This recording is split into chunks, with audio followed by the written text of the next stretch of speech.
journalist. Please join the live session every Saturday at 6 a.m. Eastern Standard Time, New York time, or 4:30 p.m. IST India time.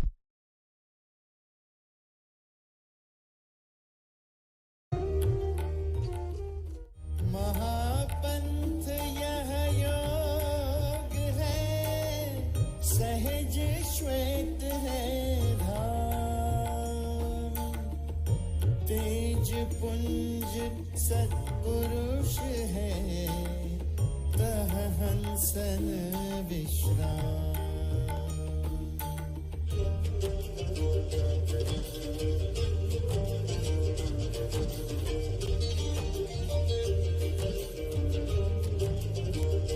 VYGOS is Vihangam Yoga Global Online Satsang, which is scheduled every Sunday morning at 7 a.m. Indian Standard Time.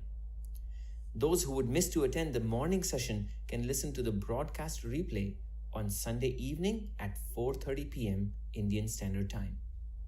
The aim of this forum is to give the entire world an opportunity to learn the ancient science of meditation and benefit from this pious service inspired by Sadguru Sadafal Devji Maharaj, the pioneer of Vihangam Yoga. If you are interested in learning the technique or want to conduct a program at your place, and for any inquiry related to it, please feel free to write to us at info@vihangamyog.org. That is info@vihangamyoga.org.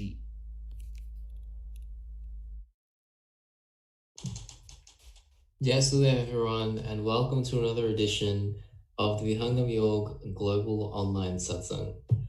I am Abhinav, joining from Sydney, and I'm once again excited to bring another week of this beautiful platform to all of you wonderful listeners. You know, in the last few weeks, last month or so actually, we've been going through the journey of two series. And before we kind of dive into what we're looking to do this week, which is a recap of what we learned in those two series, let's just set the context a bit for why thinking about these two things is important. The first being controlling mind, the second being strengthening meditation. Now, depending on your exposure, depending on where you're from, you may have heard of these two concepts and terms in different ways and from different kinds of people. And, you know, when it comes to mind, as we're going to talk about today, it can either be a supercharged term or it can be a very simple term, something you can experience in your own self. When it comes to meditation, perhaps you've tried meditation before, perhaps you've heard about meditation, perhaps you've tried some of the apps out there and you've thought, wow, this is interesting. But, if we do an analysis of these two concepts and we look at where they came from and what they really say, we have to take a journey back in time. Just like everything which surrounds us, whether it be science, mathematics, technology, everything has a basis which, is arguably from a long time ago. And when we talk about things like mind and meditation, the bedrock of these concepts emerges from, a very ancient culture and a very ancient time. And that is the one of, which you may have heard if you're a student of the Eastern philosophies. You may have heard of the term Sanatana Dharma. You may have heard of the term Brahma Vidya. And, in this platform, what we try to do is to try to reconnect you with the basis of, these concepts which we think about in the modern world, but their bases are from an ancient time and from a time where, these sciences emerged and these cultures emerged in a time where nothing else existed. They emerged in a very, you can almost say pure, untouched time. So in the modern day, we try to reconnect ourselves with this ancient science through the medium of Vihangam Yoga. And that is our platform, Vihangam Yoga Global Online Satsang. So today what we're going to be doing is we're going to be looking at these two series and doing a quick recap of what we've learned. The first series being Controlling Mind, which we went through about 3 to 4 sessions, and we talked about Sankalp, we talked about diet, sleep, we talked about the qualities of Dharma, and then we have moved on towards a follow-up series called Strengthening Meditation. So in this, we've again been talking about mind, we've been talking about consciousness, and we've been talking about the 6 layers or forms of body. So, each of these have different levels of, spiritual philosophy and concept, but they all have one thing in common, which is they are based on experience. These are all things that you can go away, you can try, you can understand in your own way, just by sitting down and meditating. So I'm really excited to bring this, recap session to you all, and we really hope you're able to take away some clarification. If you have any questions, that you're able to share them, and we're really keen to see how we go for the next hour. So thank you all for joining us again, and let's get started. So before we begin unwinding the topic, as is customary, let's stop for the traditional welcoming prayers. These prayers are offered in the feet of the Master. And, it is an ancient kind of concept where, the knowledge does not belong to you or to me, it belongs to a master. And so by singing these 2 Swagat and Mangal, by singing these 2 bhajans or devotional songs, we try to honor the master and ask him to join us as we try to unravel his knowledge in our own capacity. So let's invoke the blessings of the Master and embark upon this journey. Swagat Gan followed by Mangal Gan.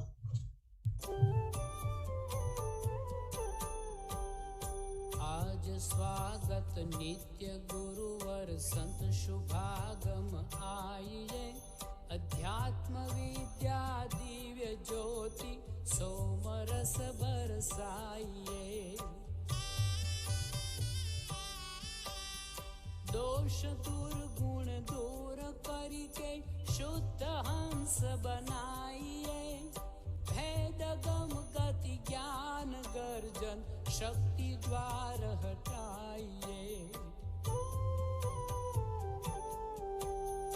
खुले द्वारा शब्द सागर भक्त जन अनहवाइए जन सदा फल विश्व शिक्षक शान आन बचाइए शान आन बचाइए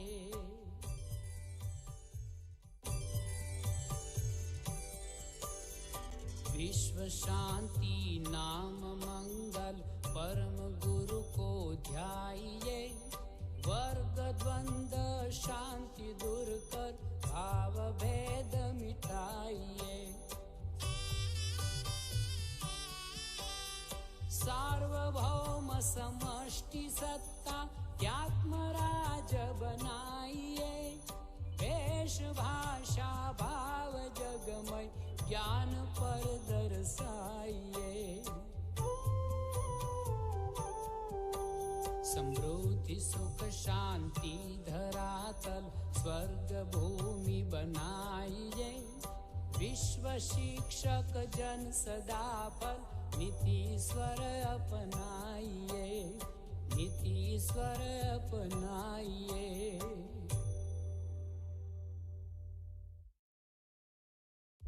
Thank you for that beautiful composition.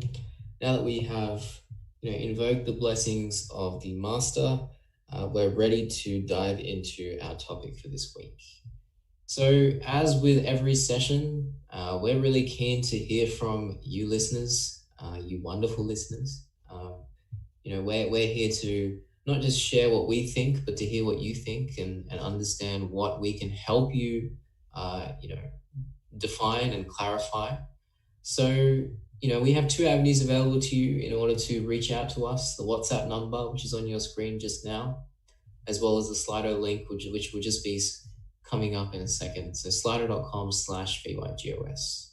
So please do get, any thoughts you have, any concerns you have, please do share them. I'll be looking through both of those avenues as we continue.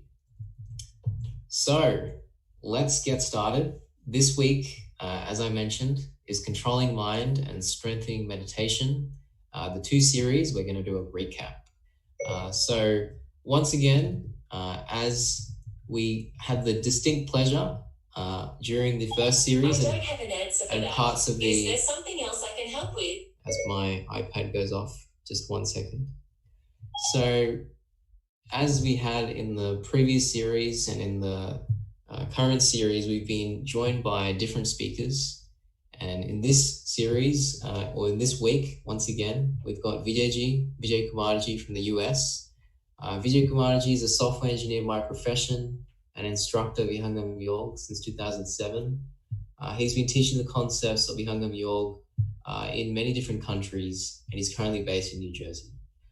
So we're very lucky to have him joining us today.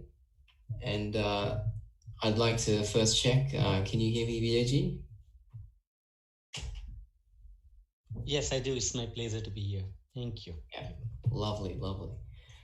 All right, so let's just go one by one through the different parts of controlling mind, which we had when we were discussing it a few weeks ago. So, firstly, VAG, if I could ask, when we're thinking about controlling mind, and as a series, what we were really trying to get to is an understanding of why this is important. Firstly. Obviously, there's ways we can do it through sankalp, through diet and sleep, through the qualities of dharma. But if you could share just, a first overall thought on, if we were to look back in time and look at what we discussed, why is it important to control the mind? Sure. First, I would like to offer my prayer to the Master. It is His wisdom, His knowledge that I'm sharing. बार बार वंदना करूं सद्गुरुदेव हमार यहाँ वहाँ सब ठाम में महिमा अपरंपार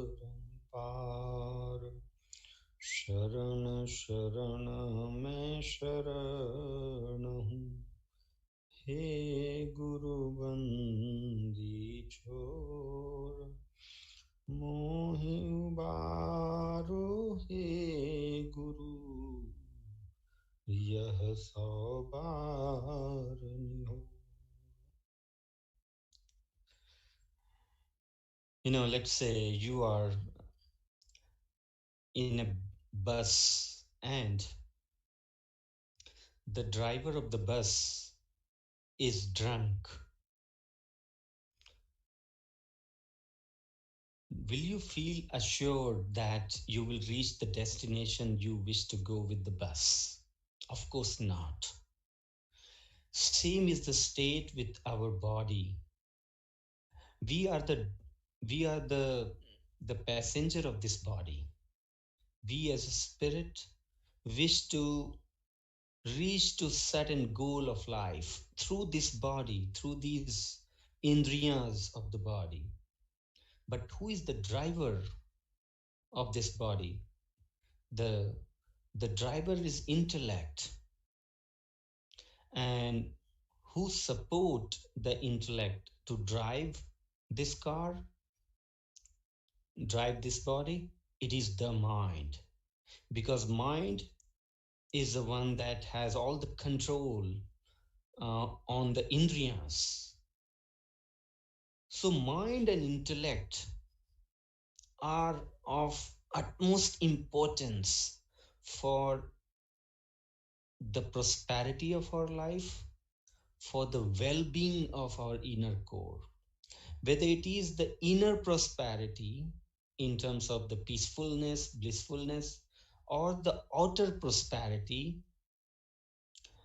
for everything you need to have the best control on your faculties. And for that reason, controlling mind is the foundational need.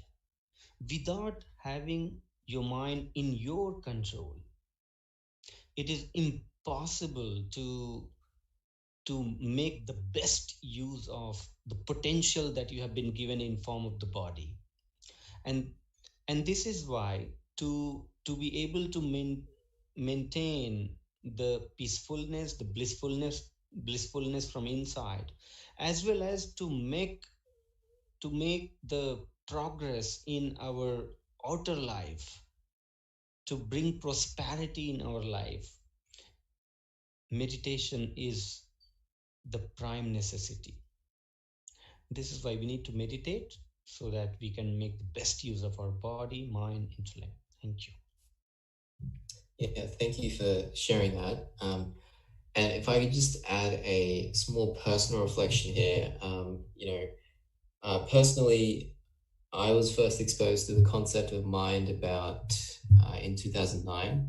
I was very lucky to have that opportunity. And once I was exposed to it, it's kind of like when you see a photo, whether it's funny or not, and you can't, that someone says, oh, it looks like this, and you can't unsee it. You're stuck with that vision of the photo.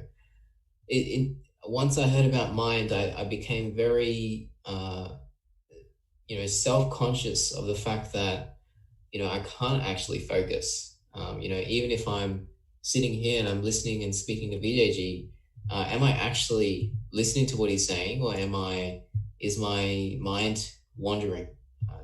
And it's an interesting reflection, which really begins from first being told, that this thing exists, and then you sit and you realize, okay, I'm trying to do this thing, but there's another force inside me which is telling me to do something else. And once that starts to emerge, I think arguably, as Virji's explained, we start to experience all these things. We start to realize there's this potential we have. There's this possibility of being, more successful. There's this possibility of being more prosperous. But because of this other force which sits inside of us, which is always at friction with our intellect, we are always diffused and diluted in the way we interact with the world.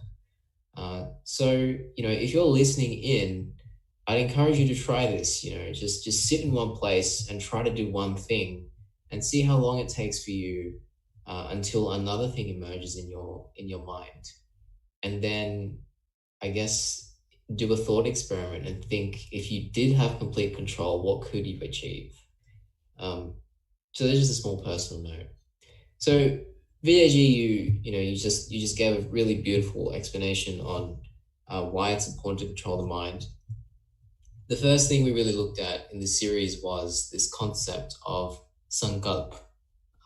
So perhaps if you could put some light on why is sankalp important in the context of controlling mind. And when we talk about sankalp, it also leads to, or it naturally encourages us to develop certain behaviors. So when it comes to meditation, it could be behaviors like behaving at the same time and in the same place. Why are these things important? And is it fair to say that without sankalp, it is going to be more difficult to control the mind? Why is it important? Sure. Let's try to understand by taking example of a tree. The tree that gives fruit, the fruit is the last thing that we get from tree. Prior to that, the tree has to grow. Prior to that, the tree has to stand on the root. If the root itself does not grow enough to hold the strength of the tree, then tree will not ever get into a state where it will start giving the fruits. So root is of utmost importance here. If the root is not intact, is not strong, it's not growing, then we cannot expect the fruit to come out of the tree. We cannot even expect the tree to exist without the root. So what is the root of any action? Forget about just meditation. Any actions, any karma that we do, what is in the root of the action? In the root of the action is the determination, the resolve that we make. And that is what we are calling it here as sankalp. So sankalp, or the firm resolve, the determination, something you make a decision of, that is the root of the action. if you don't have a firm resolve of doing something, you won't stick onto that actions. Now certain actions, for example, even if the goal of the tree is to give fruit, it has to sustain for certain duration, certain number of months, years, before it reaches to a state when it is able to give the fruit. And this is why just the sankalp on one particular day does not end the story. We have to sustain with our sankalp, with our resolve. And that is why it has to be protected by the patience. Whatever actions you began with, we have to persist with that effort till it reaches to the conclusion. And so the patience is the brother of sankalp. Without patience, sankalp cannot exist. So sankalp with patience, and then constantly reminding ourselves about the sankalp. These three things together are in the foundation for our action to grow and result into something that we envisioned to see in the future. So sankalp is the root. The patience is the one that protect our root of sankalp. And constantly remembering about sankalp is what gives the energy and make us into make us act into the sankalp that we took. And this is our actions will accumulate, keep accumulating, and eventually will result into the goal that we wanted to achieve. So sankalp is, that's why of the fundamental sankalp is the fundamental need for any action. So is for the meditation as well. So it is important that we take a sankalp that I want to meditate.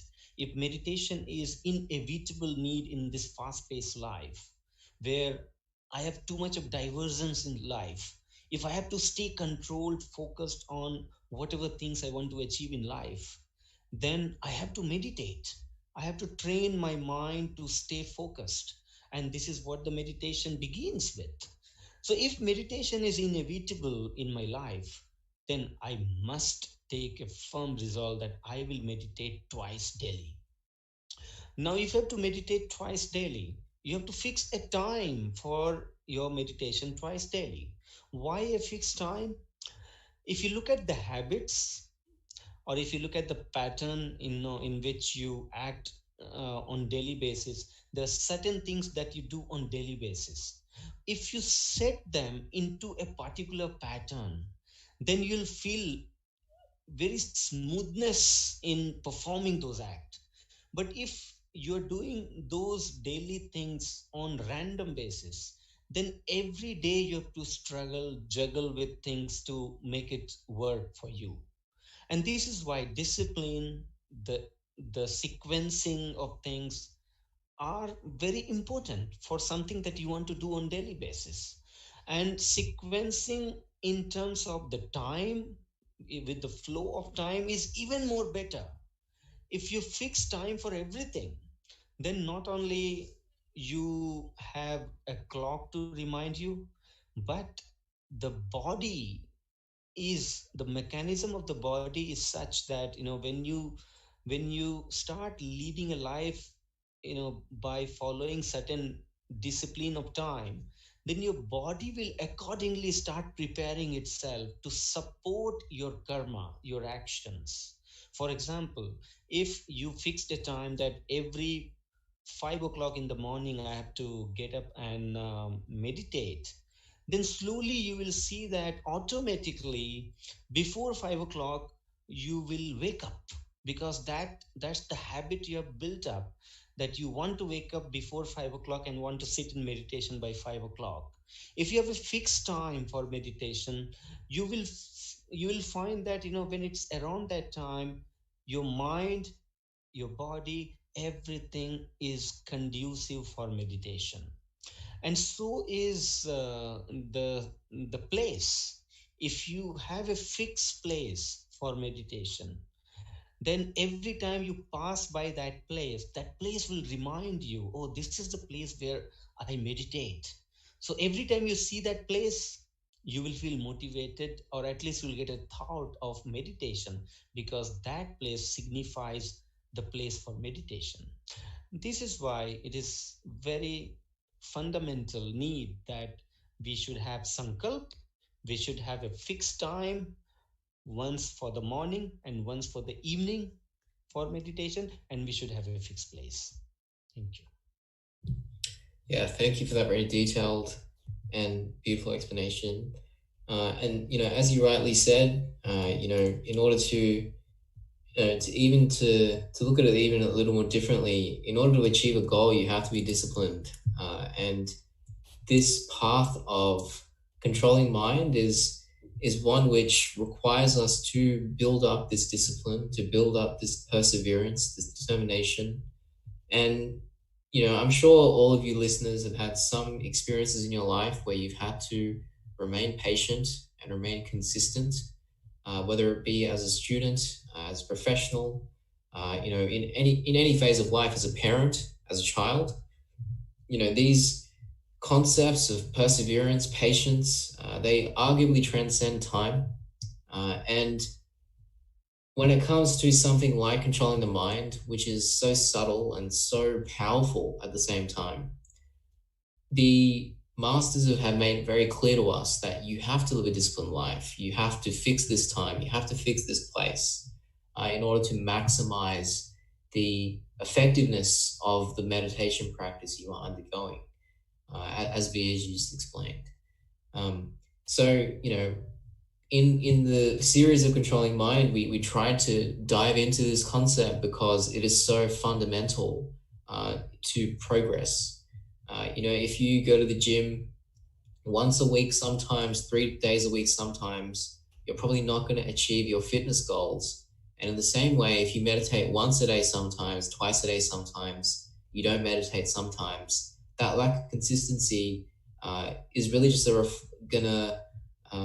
it's just gonna make the mind continue to bother you and wander, rather than through a disciplined approach become less and less powerful, in the sense of exerting less power over you and what you want to do. So yeah, an extremely important concept, this concept of sankalp. So after we talked about sankalp, we moved toward this idea of diet and sleep.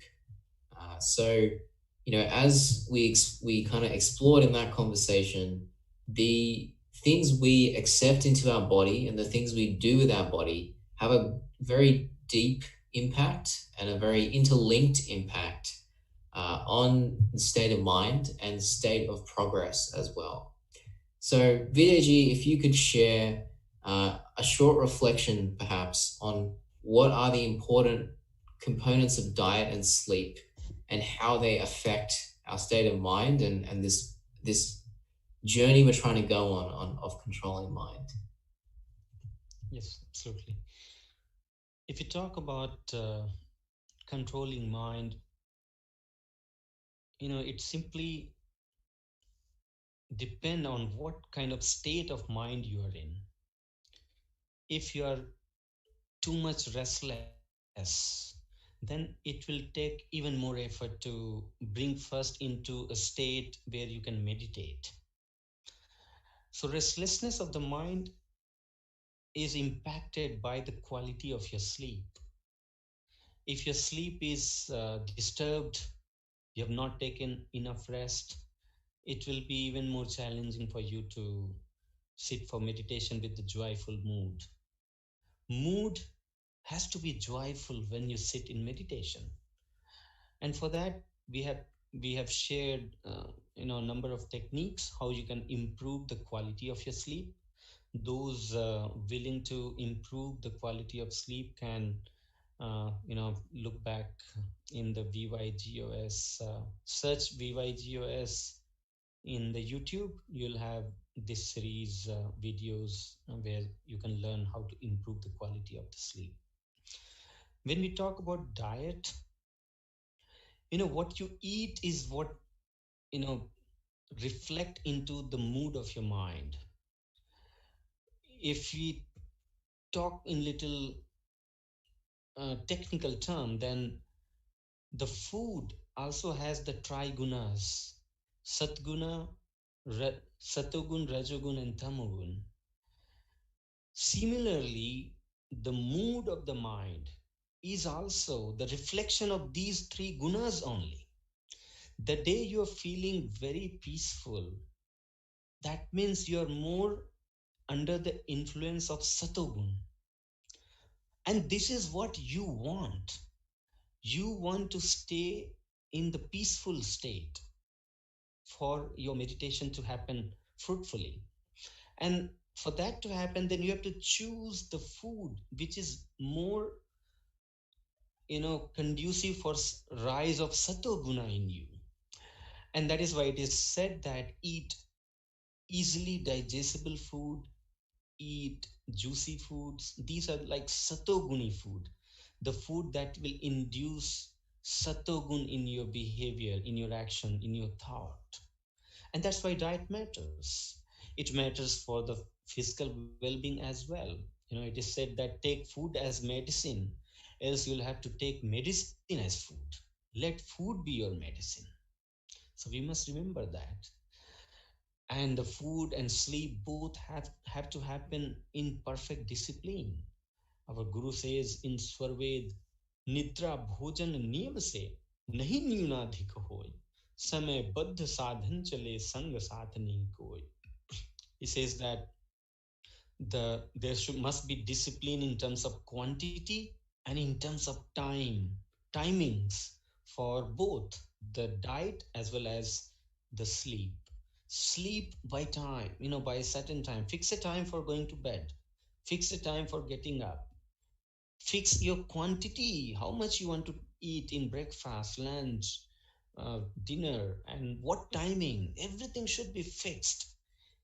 That is how you can ensure the maximum well-being of yours at all level: physical well-being, mental well-being, and emotional well-being, the spiritual well-being. It's all dependent on the intake of things and how disciplined you are in grabbing the things, whether it is sleep or diet or thought or actions, everything. Thank you. Yeah, thank you. That's once again a very thorough explanation, which I think we're all benefiting from. At this point in time, before we reflect on this one and move forward to the next, we've received some feedback from you listeners in the last few weeks over these series, over some of the things which Vijay just spoke about diet, about sleep, about sankalp.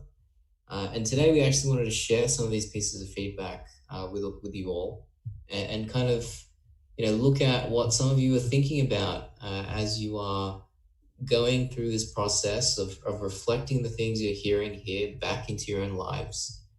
So I'd like to first ask for us to all kind of listen to the thoughts which Urvashji shared with us, I think very recently, about what her experience has been like taking in some of the things we've been talking about just now and over the last few weeks on VYGOS. So let's hear what she has to say, and then we have two more people who we'd love to hear from. So first up is Urvashji.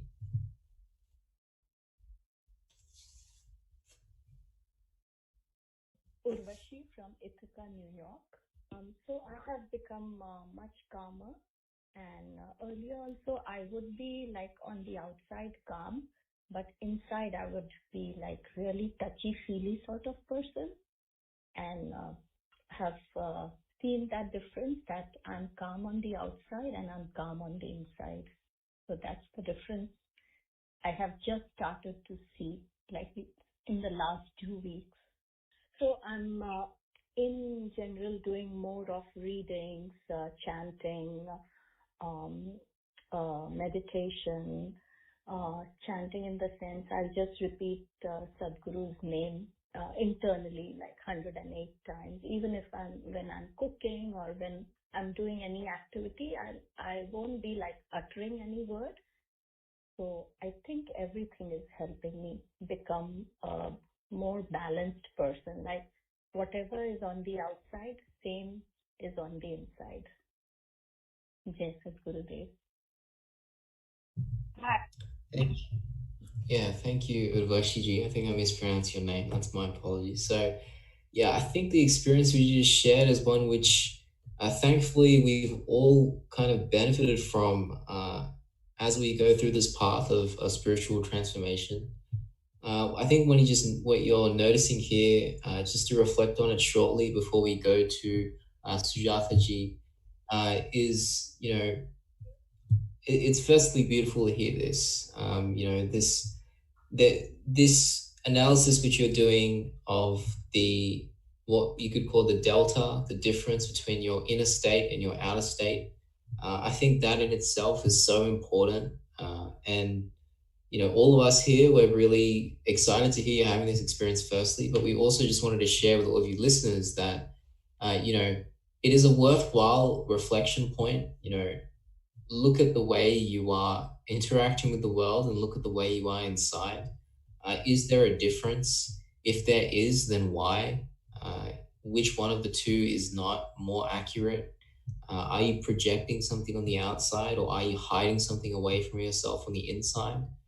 It's a worthwhile process. It really aligns you with being a more, I guess, not truthful, but a more accurate person, more precise person. And this idea of being more calm and balanced definitely becomes more within your reach. So thank you for sharing that with us, Urvashiji, and I hope you're able to continue benefiting from this platform. Next up is Sujatha ji, who also had some very interesting thoughts to share. So let's hear what she had to say. Hi, my name is Sujatha. I'm calling from South Brunswick. My experience with meditation is really immense. I never thought that it would make such a big difference in me. I had some difficulty in work, and I was always thinking about it, even after I come home. Now, situation at work is very simple. I mean, nothing changed, and I'm able to concentrate at home when I'm home, and when I'm at work, I'm doing what I'm supposed to do at work. And I didn't realize that it happened in me, but lately people are telling me that I'm smiling, and I'm not intending to smile. I'm not really acting or anything. They're just telling me that you look happy, Sujata. You look happy, Sujata. I said, I didn't smile at you. How do you know that I'm happy? She said, your face tells. So I guess I would give this credit to meditation. It probably brought change within me and physically without even knowing I'm doing that. Thank you so much for showing me the way to control myself. I was a non-vegetarian. I don't know what happened. No one told me that you should not eat. But from last few months, I don't want to eat non-vegetarian. I claim to be vegetarian everywhere I go, even in a place where there is hardly anything other than salad. I am happy without eating non-vegetarian. And I just eat salad and I'm just quiet. And other thing is, I'm not enjoying movies with fighting, with vulgar language. I just don't want to stay in the family room when someone is watching TV with that type of movies. I just walk away. I just go to a different room. I pick up a book or I do some other activity, but not watch that. No one told me about it. I think it's because of meditation. I'm just thinking in my head. Omkar out there from North Carolina. Yeah, very interesting experience there from Sujatha ji. Just to reflect on this one as well, I think A lot of the things you mentioned, of the most important thing there that I'm noting kind of to myself is meditation is a very subtle transformation. It's kind of like when you're a kid and you grow up and you realize you've grown in height and someone asks you when did it happen, you can't actually point to a point in time like this is when I grew to 10 centimeters in height. And it's very very similar on this path. Like the mind is so subtle and the controlling of mind and the effects it has are so subtle that I think as you mentioned, things start happening and you start to wonder how and when did it start. So thank you for sharing that with us, Sujatha ji. I also hope, similar to Urvashi ji, you're able to continue benefiting from practice and from this platform. So maybe next time we'll also share some more feedback items, but just in the interest of continuing our conversation, let's move forward. So VAG, there was one final pit stop we took in this series of controlling mind. So before the break, or before we look at some of these feedback items, we were talking about diet and sleep, and the last thing we reached toward was Dharma in the Controlling Mind series. So if you could shed some light on what is Dharma, just remind us and review with us what is Dharma, and maybe just one or two qualities of Dharma which meditation really helps us to develop. Yes, absolutely. So, the Dharma for the human being is the best reflection of the complete well-being. We can function at our best capacity only when we reflect these attributes which makes us complete human being. We certainly want to be a complete human being. Only in completeness we enjoy, we feel satisfied. So this, in the chase of making ourselves complete, we are ignoring the need of making sure these qualities which are defined by Dharma. Rather, we are chasing outside, seeking something, thinking that if I gain this, then I'll become complete. So what are the 10 qualities that make a human being complete?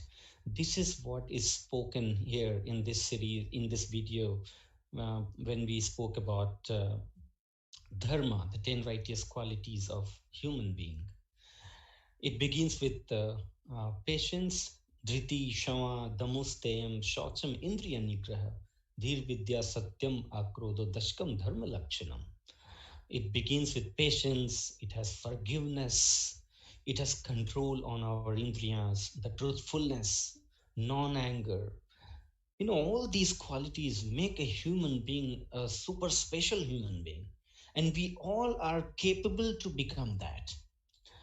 These are the qualities which not only ensure our inner well-being, but these are the qualities which also ensure our materialistic prosperity.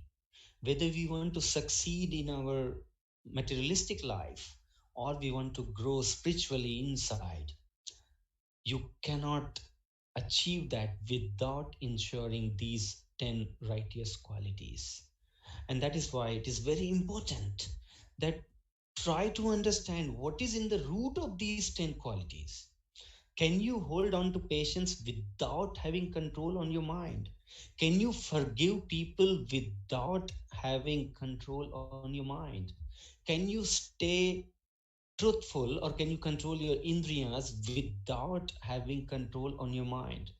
If you look at each component of these righteous qualities, you will find that in the root of all these is just one. If you just work on controlling the mind, you will slowly develop these qualities as well, which will equip you to become successful not only materialistically but also spiritually. And that is why the foundation of this is control over the mind.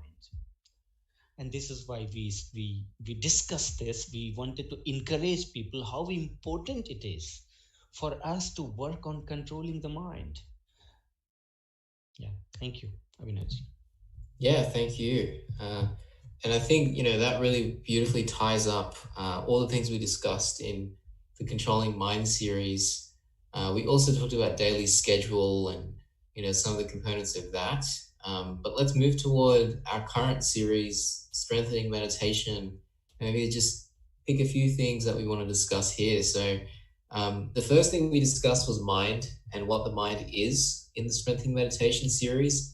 I think some of the interesting insights which came out of that conversation are that the mind, although very distractive in nature, it is also a very important component of our existence. In that is the interface between what is known as conscious and what is known as inert.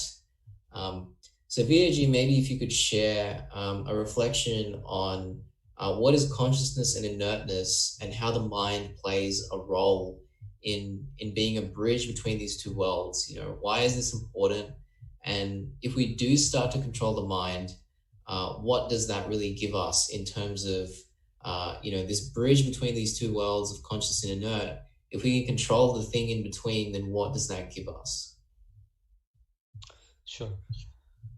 In fact, the reason why we needed to have a topic of mind in order to strengthen our urge for meditation is because only when we understand what is the power of mind that we are not able to yet use in our benefit, it is only then we feel encouraged to make it conducive in our favor.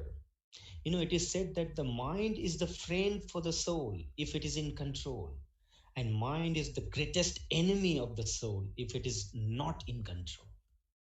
And unfortunately, our life, majority of our life is, with the tussle with mind, because we have never made the mind completely in our favor. Mind is necessary for our life because we are a conscious spirit, and for us to interact or perform any action in this worldly life, you need an adapter called the mind. Without this adapter, neither we can experience anything about this world, nor we can perform any action in this world. So for in all regards, you need the mind to be your friend. Now, when we talk about consciousness and inertness, consciousness is what is the core of our identity. But right now, we do not recognize, or we do not realize, we do not experience anything about the consciousness. The other reason why we discussed about mind was to bring this very idea within us, that there is even another experience which is hidden within us, without which we would never feel complete within ourselves, whether it is in terms of the amount of happiness that we want to experience, or whether it goes in dimension of the peace that we want to experience.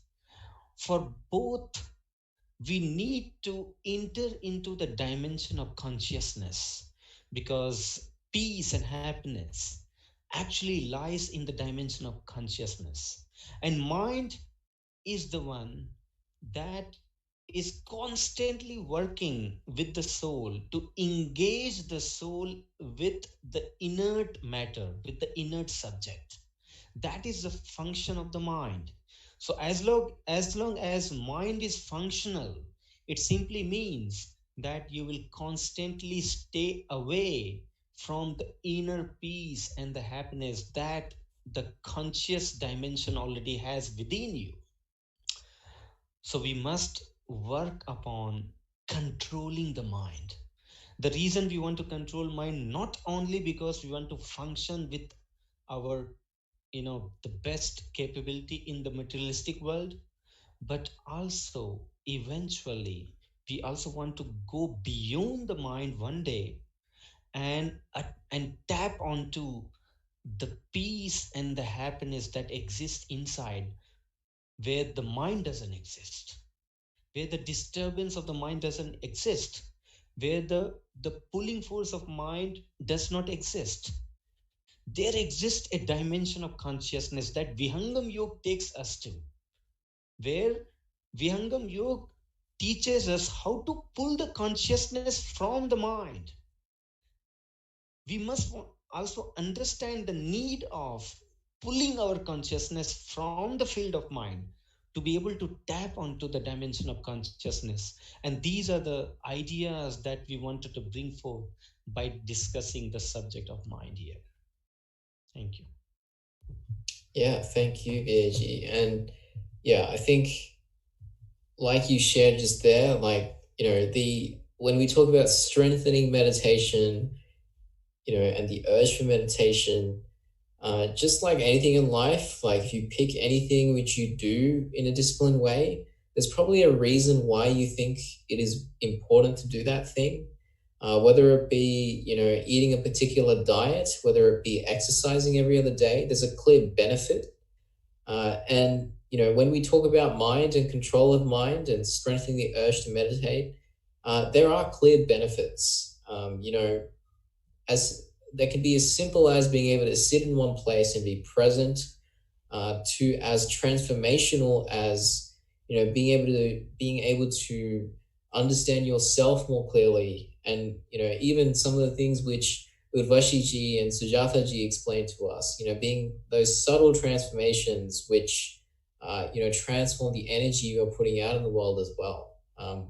So when we talk about these things, there's just such a beautiful world and domain of experience, which, Vijay just explained as well, which is completely accessible to us. We just need to sit in one place for 20 minutes a day and meditate twice, and we can access that.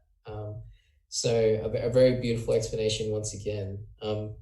And to kind of wrap up our conversation, Vijay, last week we heard about the 6 bodies and the 6 layers of body and who am I. So perhaps if you could share a closing word on, what are these 6 layers of body? I know there's, it's a very detailed kind of concept, each of these. So maybe even if we don't do that, and you could just explain this idea of who am I, and just what the concept of these layers of body is. Yeah, the only reason we discussed that was to bring the bigger perspective of our existence. Sometimes we get too attached with nitty-gritty details of our daily life that we forget that this is not what we are. Something we can give up only when we understand that this is not what I want. So to understand us better who we are, or to understand it better, that what we desire from inside, we must also understand who we are. And to bring that clarity, we discussed about where we were before and how did we fall into this body. Today we are caught into the cycle of life and death. Leaving one body, we are then moving on to another body. The life of one body ends, but we do not end with the end of our body. We continue to exist. We carry forward our desires, our actions, and accordingly we lead the next life. The desires, the tendencies that we develop in this life stay with the soul, and it is the same soul that goes into next life and then behave accordingly. So we must work on making our soul to have better experience with every passing moment. We must not think that we have to just make this life successful in terms of materialistic gain, because anything which we think materialistically is making us successful, that success is very temporary in nature. The real success of life should be in terms of how much blissful, how much peaceful, how much righteous we have become from inside. because that's what is the real growth of the soul. And that is what we truly are. By discussing the 6 layers of the body, we understood that from inside, we always wanted the bliss that we were in before. In everything in this life, whatever things we are chasing after with a root desire, atthato brahma jigyasa. From inside, we have the jigyasa, the desire to know, to experience, to test the bliss of Almighty. And the reason we have so, because in the first state, the original state of our own existence was in union with the bliss of Almighty. And that is what is called Hansadeha. And from there we fell down through Kaivalya, Mahakaran, Karan, Sukshma, and eventually to Sthul Deha, the gross body that we are in. So by discussing that, we wanted to make our perspective a little bigger than what we think the life is. The human life is an opportunity to build up the inner qualities for the soul, to have a better experience, not only in this life, but even going forward. Even after this life ends, the soul must continue to have a blissful state. Thank you. Yeah, thank you so much, VAG. And just like every other week you've come on, I think we've been able to take away some a very clear understanding of many different concepts. So I'd like to thank you once again for joining us today. Awesome. So let's now move toward the Shanti part and then go to a quick summary of our summary of the other series which we've been discussing over the last month or so. विराग त्याग की शांति हो, उदासीनता शांति, सेवा जित शिष्य शांति हो, सद्य शांति हो शांति। हे प्रभु शांति स्वरूप हो, शांति शांतिमय शांति, शांति शांति जन शांति हो, पूर्ण शांतिमय शांति। हे प्रभु शांति प्रदान कर, दूर हो सर्व अशांति, देव सदा फल शांति में, शांति शांति सुख शांति। हे प्रभु शांति प्रदान कर, दूर हो सर्व अशांति, देव सदा फल शांति में, शांति शांति सुख शांति।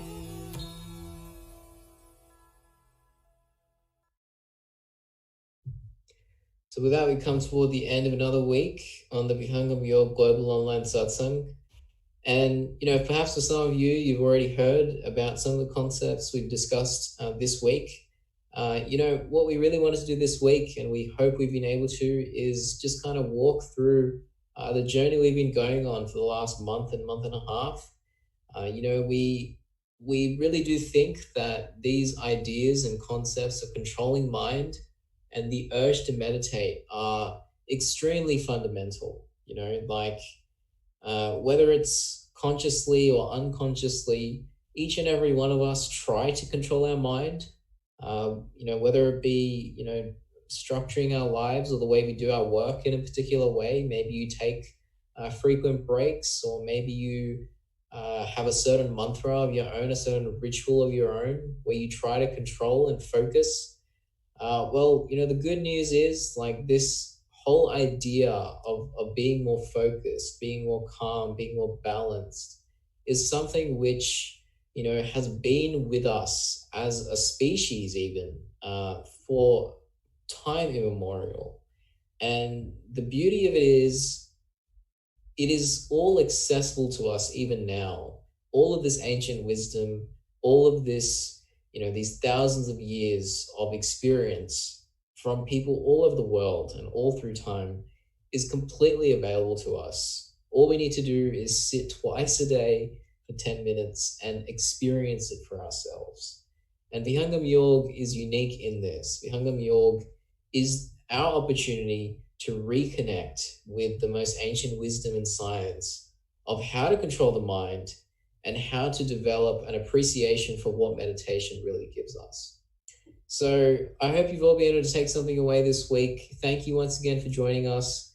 And, over the coming weeks, let's see how we go. There's, a lot of interesting and fun, a lot of interesting and meaningful changes and thoughts coming through on this platform over the next few weeks. So I hope you're all looking forward to that. So with that, I hope you all have a great week ahead. Namaste, Jai Sudev, and see you once again.